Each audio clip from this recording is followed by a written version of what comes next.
Guyana's longest-serving Prime Minister, in a missive to the press, recently knocked the government's move to establish several COIs. And in that missive, Mr. Hines spoke about the formation of a covert counterforce to fight heavily armed criminals. In a recent interview with the Nightly News, Mr. Hines spoke about why that counterforce was needed. Things were crucial in Guyana at that time, things were very crucial. You had a case when the instances when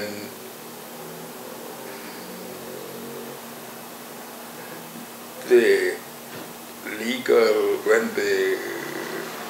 national security forces seemed to be very inept.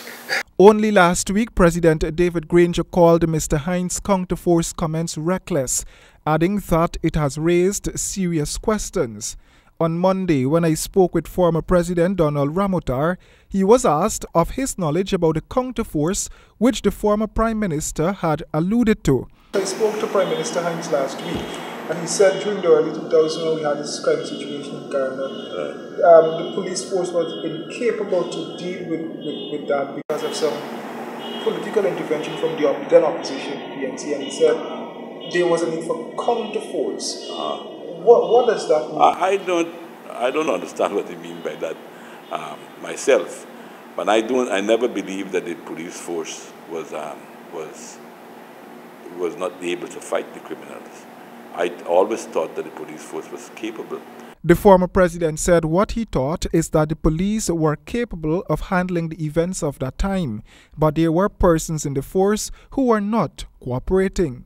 So when you had Felix as head of the police force, and see where he is now, I get the distinct impression that on reflection that he was holding back the police force. The moment he was retired as commissioner of police, action started happening and the gang was broken up.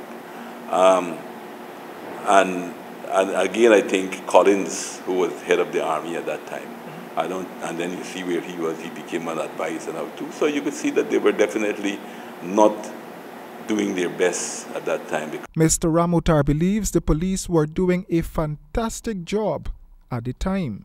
So you don't think at any point during that period the police was incapable of handling this? I wouldn't say they were incapable. I would say that, but I detected a level of reluctance because of certain, which now to me, with 2020 vision, with what we know now, it's very clear that a section of the head of the police and the army at that time were not doing their best. Roy and James, HGP Nightly News.